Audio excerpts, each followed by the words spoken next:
सभी विद्यार्थियों को मेरा नमस्कार।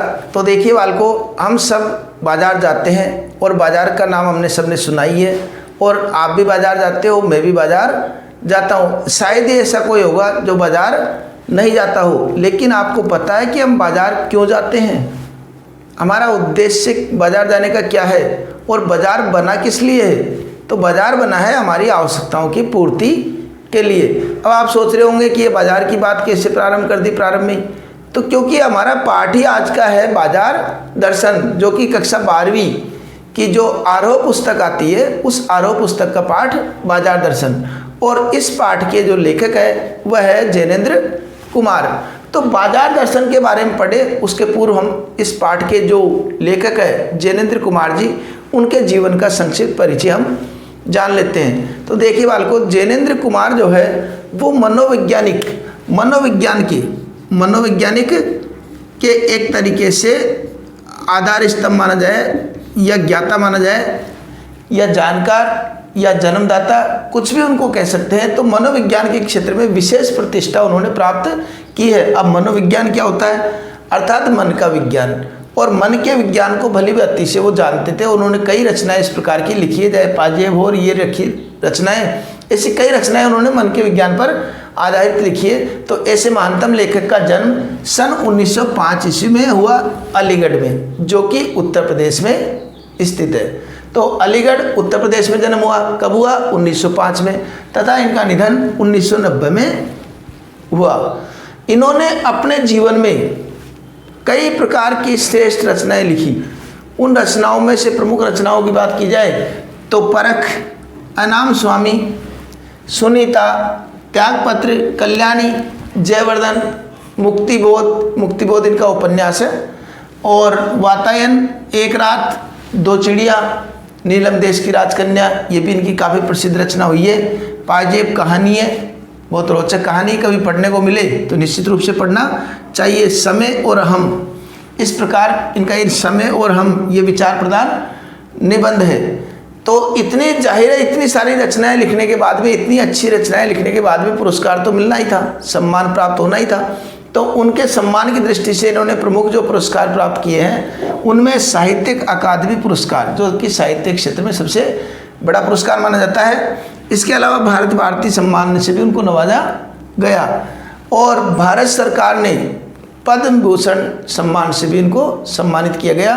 तो पद्म भूषण, क्योंकि ये जो श्रेष्ठ उपलब्धि करने वाले, देश में विभिन्न क्षेत्रों में श्रेष्ठ उपलब्धि हासिल करने वाले लोगों को ये पुरस्कार दिया जाता है पद्म भूषण, तो उससे भी इनको सम्मानित किया गया। अब आइए हम पाठ पर आते हैं। तो पाठ जैसा कि नाम है इसका, बाजार दर्शन, अर्थात बाजार का दर्शन। तो वास्तव में बाजार में होता क्या है? बाजार बना किस लिए है? बाजार बना है हमारी आवश्यकताओं की पूर्ति के लिए, और हम बाजार जाते भी हैं और अपनी आवश्यकता की वस्तु लेकर के भी आते हैं। हर कोई ये करता है, लेकिन कई बार क्या होता है, ऐसी स्थिति भी आती है कि हम बाजार जाते हैं आवश्यकता की वस्तु लेने, लेकिन उसके साथ साथ अन्य वस्तुओं को भी लेकर के आ जाते हैं। इसके पीछे कारण क्या रहता है? क्योंकि बाजार में वर्तमान में जो जिस प्रकार की विज्ञापन, चकाचौंध और दिखावटीपन चल रहा है, उसको देख करके हमारा मन लालायित हो जाता है, और हम उन वस्तुओं को भी खरीद लाते हैं जो फिलहाल हमारे आवश्यकता की नहीं है। तो ऐसी वस्तुएं खरीदने से क्या बाजार को फायदा दे रहे हैं हम, या अपना फायदा कर रहे हैं? ऐसी वस्तुएं खरीदने से, अनावश्यक वस्तुएं खरीदने से न तो हम बाजार को फायदा दे पा रहे हैं, और न हम स्वयं उसका लाभ उठा पा रहे हैं। तो यहाँ पर जो बाजार है उसमें पूरे पाठ में 3 मन, उन पर विशेष रूप से चर्चा चलेगी, और उन मनों के बारे में आपको ध्यान होना बहुत जरूरी है। पहला आता है खाली मन, और दूसरा है बंद मन, और तीसरा है खुला मन। ये 3 मन अगर आप समझ गए तो समझ लो आप पूरा पाठ समझ गए। तो पहले हम प्रारंभ करते हैं खाली मन।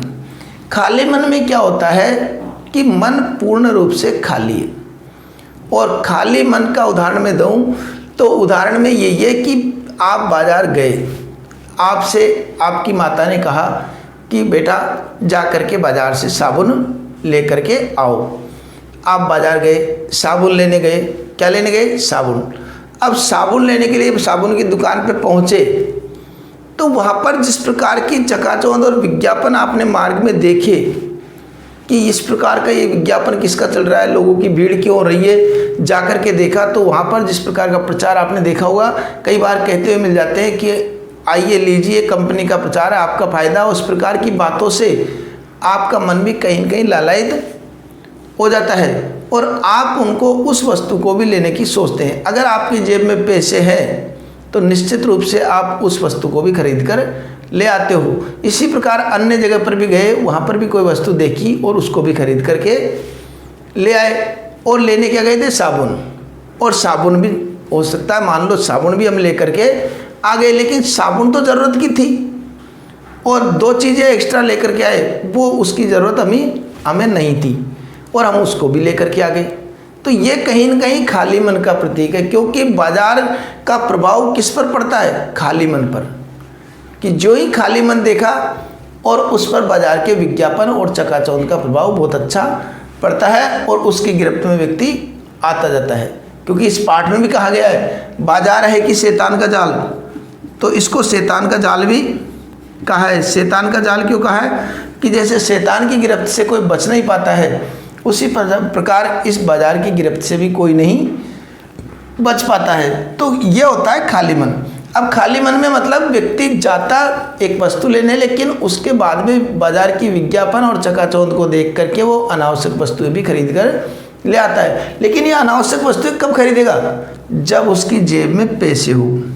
जेब में पैसे हो। अगर जेब में पैसे नहीं है, जेब में पैसे नहीं है तो क्या वस्तुएं खरीदेगा? वो कुछ नहीं खरीद सकता।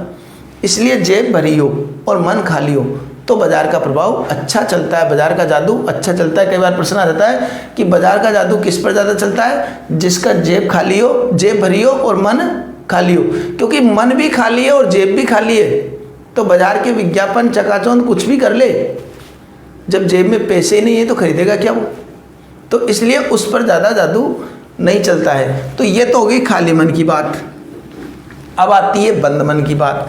बंद मन अर्थात मन के बिल्कुल ढांठ लगा देना और मन को बंद कर लेना। बंद मन कैसे होगा? कि जैसे आपकी माँ ने कहा बेटा साबुन लेके आओ, और आप सोचो कि ये तो जो है इस तरह के विज्ञापन और चकाचौंध जो चलती है इसको देख करके मुझसे रहा नहीं जाता और मैं कोई न कोई वस्तु खरीद ही लेता हूँ। और फिर घर पे जाके मम्मी कहती है ये इसकी क्या ज़रूरत थी, इसको क्यों खरीद लाए, बिना काम की वस्तु खरीद लाए, भेजा किस लिए था आपको? साबुन लेने। और लेके आए 2 चीज़ एक्स्ट्रा लेके आ गए।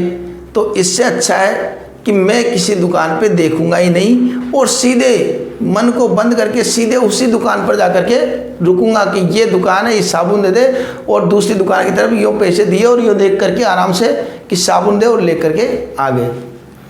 ये बंद मन हो गया। ज़बरदस्ती मन को बंद कर लेना, और मन कभी बंद हो नहीं सकता। अगर मन बंद हो गया तो वह शून्य हो जाएगा। मन बंद हो गया तो क्या हो जाएगा? शून्य।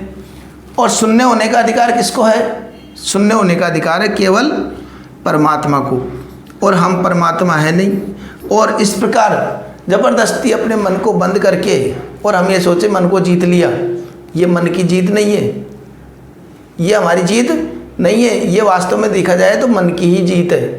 हम कहीं न कहीं उस मन से हार रहे हैं, इसलिए उसको बचाना चाह रहे हैं, उस चीज़ से बच रहे हैं। हम उसका सामना नहीं कर पा रहे क्योंकि हमको डर है कि सामना कर लिया तो निश्चित रूप से वो वस्तु भी खरीद कर लेकर आ सकते हैं। क्योंकि आपको पता होगा पहले एक समय था जब किसी व्यक्ति से पूछते हैं कहाँ जा रहे हो, तो वो वस्तु का नाम बताता था कि मैं जो है आज अभी वहाँ पर बाज़ार में नमक लेने जा रहा हूँ, इस तरह बोलता था। दुकान पे जाने के बाद में दुकानदार से कहता था कि नमक दे दो। आपने गाँव में दुकान देखी होगी, और उसका नमक का नाम सुन करके और वह दुकानदार अंदर जाता है दुकान के अंदर और नमक की थैली लेकर के उसको दे देता है। अब समय के अनुसार क्या हो गया, अब किससे पूछते हैं कहाँ जा रहे हो, तो वो कहता है शॉपिंग करने। अर्थात उसको पता नहीं है खरीदना क्या है, बाजार जिधर उसको आकर्षित करेगा उस वस्तु को लेकर के आ जाएगा। और आपने देखा होगा बाजार में अब स्थितियाँ काफ़ी बदल चुकी है। कैसे बदल चुकी है कि अब बाजार में एक टोकरी दे दी जाती है, उससे कह दिया जाता है ये दुकान है, इसमें घूमिए आप आराम से, जो भी वस्तु आपको लेनी है वो लेकर के आ जाइए। तो हम एक वस्तु लेने गए, लेकिन उस बाज़ार की उस दुकान में गए और ट्रॉली लेकर के गए, तो निश्चित रूप से हम अनावश्यक 2-4 सामान एक्स्ट्रा पटक देते हैं कि इसको भी रख लेते हैं, बाद में काम आ जाएगा, इसको भी रख लेते हैं, बाद में काम आ जाएगा, और हम थैला भर करके ले आते हैं। तो ये शॉपिंग वाला सिस्टम नहीं। कोई वस्तु खरीदनी जानी है तो पहले सबको पता रहता है ज़रूरत किसकी है, उस ज़रूरत की वस्तु को खरीद ले। तो इन दोनों में से कौन सा मन श्रेष्ठ है? अगर बात पूछी जाए तो दोनों में से कौन सा मन श्रेष्ठ है? ये दोनों ही मन श्रेष्ठ नहीं है। फिर ये दोनों मन श्रेष्ठ नहीं है तो श्रेष्ठ मन कौन सा है? श्रेष्ठ मन है खुला मन। तो ऐसा खुला मन में क्या होता है कि ये श्रेष्ठ हो गया? ये श्रेष्ठ इसलिए है कि इसमें व्यक्ति बाजार जाता है और बाजार की विज्ञापन चकाचौंध सबको श्रद्धा भाव से देखता है, और देखने के साथ साथ उसको ये भी ध्यान रहता है कि मुझे क्या वस्तु खरीदनी है। उसको लगता है ये भी अच्छी चीज़ है, लेकिन फ़िलहाल मुझे इसकी आवश्यकता नहीं है। अभी मुझे बाज़ार में मम्मी ने या माँ ने मुझे क्या लेने भेजा? साबुन, और मुझे साबुन खरीदनी है, और जब इनकी आवश्यकता होगी तो इनको भी मैं ले जाऊंगा, फिलहाल इसकी आवश्यकता नहीं है। और बिल्कुल मन कुंठित न करके और खुशी मन से, प्रसन्न मन से उस वस्तु को, उस साबुन को लेकर के घर पर पहुंचता है। मन में किसी प्रकार का कोई पीड़ा कष्ट उसको नहीं होती, क्योंकि खाली मन में तो क्या होता है, अगर जेब में पैसे नहीं है तो जेब में पैसे नहीं है तो खाली मन वाला तो दुखी होकर के आएगा, और जेब में पैसे है तो अनावश्यक वस्तु खरीद के लाएगा। और बंद मन वाला अगर मन को बंद कर लिया, सीधा उस दुकान पे झांक रहा है, तो क्या वो दुखी नहीं होगा? दुखी होगा। आंख बंद करने से क्या सपने नहीं आते? सपने भी आते हैं। इसलिए मन तो बंद हो ही नहीं सकता। इसलिए दोनों ही स्थिति की बात की जाए तो दोनों ही मन सही नहीं है, और खुला मन सही बताया गया है, क्योंकि इसमें व्यक्ति का मन दुखी नहीं होता है। और यहाँ पर जो पाठ में है, इन तीनों मन के बारे में विस्तार से एक एक उदाहरण के साथ साथ तीनों मन को बताया गया है। और खुला मन तो बहुत ही विस्तार से और इस पाठ में अब हम पढ़ेंगे। और इसके साथ साथ इस पाठ में कुछ शब्दावली भी हमको देखने को मिलेगी, उन शब्दावली का भी हमको ज्ञान होना जरूरी है। तो उन शब्दावली में जैसे सबसे बड़ा शब्द आता है परचेजिंग पावर। परचेजिंग पावर, इस शब्द का भी बहुत ज़्यादा प्रयोग इस पाठ में हुआ है। परचेजिंग पावर अर्थात खरीदने की शक्ति। और लोग क्या है, अपने ज़रूरत के हिसाब से नहीं, अपने आप को श्रेष्ठ बताने के उद्देश्य से, अपने आप को दिखावा करने के लिए वह कुछ वस्तुएं खरीद लाता है। Purchasing power. कंप्यूटर चलाना नहीं जानता, लेकिन कंप्यूटर घर में है दिखाने के लिए। कई चीज़ें ऐसी होती है, आप भी देखते होंगे, जिनको केवल व्यक्ति दिखाने के लिए खरीदता है, बताता है कि हमारे पास पैसे हैं। परचेजिंग पावर है, खरीदने की शक्ति, इसलिए हम वस्तुएं खरीदते हैं। एक शब्द आता है money bag. Money bag, money bag से तात्पर्य होता है कि पैसा। जब व्यक्ति के पास पैसा होता है तो निश्चित रूप से वह कुछ न कुछ करने की सोचता है, वो कुछ न कुछ दिखाने की, अपने आप को श्रेष्ठ बताने की वो कोशिश करता है। तो मनी बैग भी इसमें शब्द हमको सुनने को मिलेगा। और पैसे की व्यंग्य शक्ति, ये भी एक शब्द आता है। तो पैसे की व्यंग्य शक्ति कि जिसके पास पैसा होगा वो पैसा उसको सब कुछ करवा देता है, और गलत सही सब कार्य वो करवा देता है। इसके साथ साथ व्यंग्य शक्ति इतनी है कि कोई व्यक्ति के पास बैठा है और खड़ा है या रोड पे, और उसके साथ सामने से कोई गाड़ी निकलती है, तो उसके मन में कहीं कहीं ये भाव हो जाता है कि काश मैंने भी ऐसे परिवार में जन्म लिया होता तो मेरे पास भी गाड़ी होती। तो माता पिता के इतने उपकारों को 1 मिनट के अंदर भूल जाता है। ये होता है पैसे की व्यंग्य शक्ति। तो ये पैसे की व्यंग्य शक्ति हो गई। परचेजिंग पावर, मनी बैग, और भी कुछ शब्द आएंगे वो हम पाठ में पढ़ेंगे ही। और इसके साथ साथ यहाँ पर अभी जो हमने पढ़ा है, खाली मन, खुला मन और बंद मन, तीनों मन के बारे में अगर आपने समझ गए तो समझ लो पाठ पढ़ने की फिर आवश्यकता ही नहीं है, एक केवल औपचारिकता रह जाएगी। इसलिए हमको तीनों मन के बारे में जानकारी होनी चाहिए। इसके उदाहरण हम पाठ में पढ़ेंगे ही। तो आशा करता हूँ आपके ये बात, जो पाठ परिचय और लेखक परिचय, भली प्रकार से समझ में आ गया होगा। और अगले भाग में हम पाठ को विभिन्न उदाहरणों के माध्यम से समझने का प्रयास करेंगे। तो मिलते हैं अगले भाग में, तब तक के लिए धन्यवाद।